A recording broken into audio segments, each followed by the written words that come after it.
আমরা দেশকে ভালোবাসি, জোরে কোন ঠিক কিনা? দেশ একা কারো বাপের সম্পত্তি নয়। কেউ শুধু স্বাধীনতার মুক্তিযোদ্ধার চেতনার সাইনবোর্ড লাগাইয়া সকল সুযোগ সুবিধা গ্রহণ করবেন, অন্যদেরকে বঞ্চিত করবেন, তাদের জন্য দেশ স্বাধীন হয় নাই।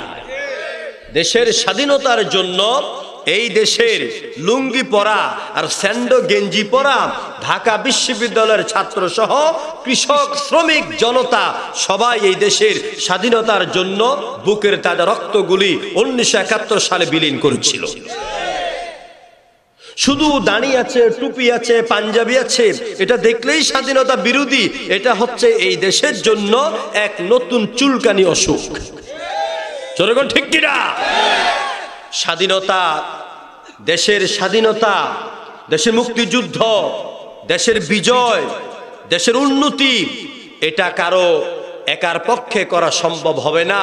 সম্মিলিতভাবে সবাই করেছে, সবাইকে আগামী দিনও করতে হবে। আমরা বিজয় দিবসে উদযাপন করি গান দিয়ে, বাজনা দিয়ে। যারা এদেশের স্বাধীনতার জন্য জীবন দিল, রক্ত দিল, তাদের মধ্যে অনেকে আজ কবরবাসী। সেদিন আমাদের কি করা উচিত?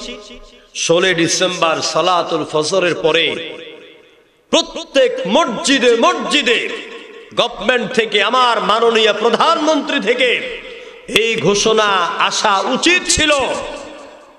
একাধারে 15 বছর ক্ষমতায় থাকার পরেও এই পর্যন্ত শুনি নাই যে 16 ডিসেম্বর বিজয় দিবস, ওই দিন ফজর নামাজের পরে প্রত্যেক মসজিদের ইমামেরা আপনারা সূরা ফাতিহা, ইখলাস, নাস, সূরা ইয়াসিন তেলাওয়াত করে শহীদ বীর মুক্তিযোদ্ধাদের, শহীদদের জন্য দোয়া করবেন।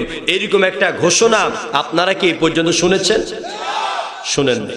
কিন্তু এটাই উচিত, মৃত ব্যক্তিদের কবরে বা তাদের রূহের মাগফিরাতের জন্য যদি সাবিনা ইয়াসমিন, রুনা লায়লা, এক সাগর রক্তের বিনিময়ে আমরা স্বাধীনতা পেয়েছি, এই গান যদি 1 কোটি বার তেলাওয়াত করা হয়, তাও মুর্দারদের কবরে একটা নেকি যাবে না।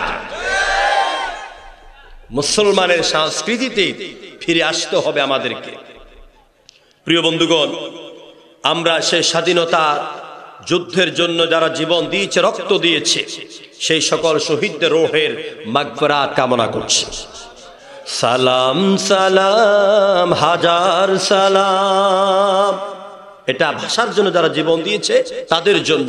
ঠিক একই সাথে এটার ভিতরে যারা শহীদ হয়েছে তাদের জন্য আমাদের এরকম শ্রদ্ধা নিবেদন। সালাম সালাম হাজার সালাম শহীদ ভাইদের স্মরণে, আমার হৃদয় রেখে যেতে চাই তাদের স্মৃতি চরণে। ঠিক কিনা বলেন? আল্লাহ পাক তাদেরকে ক্ষমা করে দাও, আমরা বলি আমিন।